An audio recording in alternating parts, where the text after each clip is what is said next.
आज का मनुष्य बहुत भ्रमित है।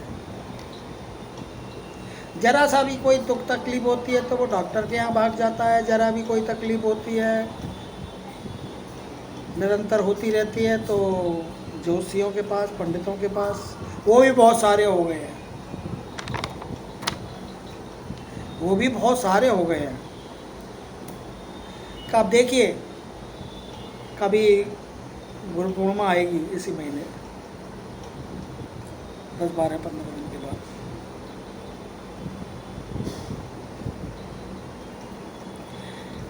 सभी गुरु बन जाएंगे।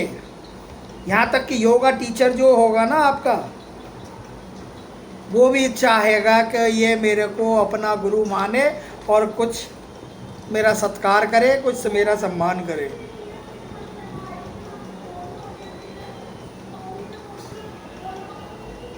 ये क्षणिक हैं। ग्रह गोचर कुछ करते नहीं, अपने कर्मों का भोग भोगना ही पड़ेगा। आत्मा पवित्र आई थी तो पवित्र ही जाएगी, चाहे उसके लिए शरीर को सजाएं खानी पड़े, बीमार पड़े, खाना छोड़ दे, कुछ और बीमारी ऐसी लग जाए, लेकिन आत्मा पवित्र ही जाएगी। हम मच्छर भगाने के लिए, कीटाणुओं को भगाने के लिए धुआं करते हैं, मक्खी मच्छर भगाने के लिए, वो थोड़ा सा भाग जाते हैं। लेकिन हम अपने जो हमारे शरीर के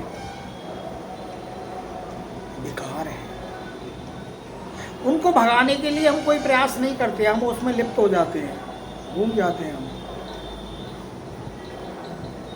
हमें चाहिए, हर मनुष्य को चाहिए कि वह योग बल की अग्नि प्रज्वलित करे। उसके धुएं से जो आने वाले कर्म हैं, जो भोगने के लिए आपको आत्मा पवित्र करने के लिए भोगने ही पड़ेंगे, उनको उस धुएं से या अग्नि से भस्म करें, कम करें, तो उसकी आत्मा प्रबल हो, पवित्र हो जाएगी और उसे कहीं कोई तकलीफ नहीं होगी। आधी तूफान तो कर्म के फिर भी आएंगे, लेकिन वो आएंगे, दिखेंगे कहाँ ये बहुत ज़ोर से आ रहा है, लेकिन साइड सीन की तरह साइड से निकल जाएंगे।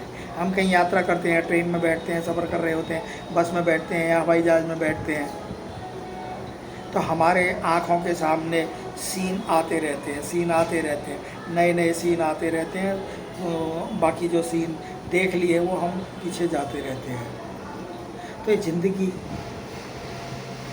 एक साइड सीन है, इसमें सुख और दुख दोनों ही जोड़ा लगा हुआ है। एक बार अगर दुख आएंगे तो सारे दुख चलते चले जाएंगे, एक के बाद एक के बाद एक के बाद एक के बाद एक के बाद एक।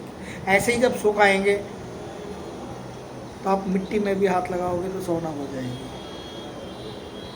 जो कहते हैं ना भाग्य प्रारब्ध, वो कैसे बनेगी? वो परमात्मा को सर्वव्यापी मान के नहीं प्राप्त होगी, क्योंकि आत्मा को आप जानते नहीं, आत्मा को आप पहचानते नहीं। इस शरीर को ही देखा है आपने जब से आपने होश संभाला है, लेकिन इसमें जो बैठा है हमारी आत्मा का स्थान, ये भ्रकुटी के बीच में यहाँ पर होता है।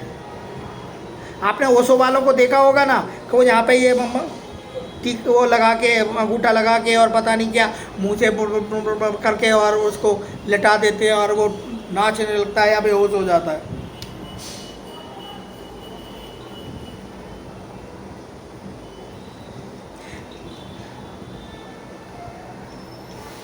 संतुलन बहुत बड़ी चीज़ है।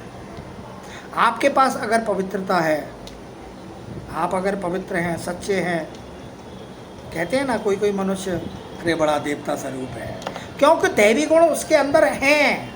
वो बेशक कल युग में है, रावण युग में है, रावण काल में है, लेकिन उसके अंदर दैवी गुण समाये हुए हैं। वो हर एक से किस तरीके से बात करता है,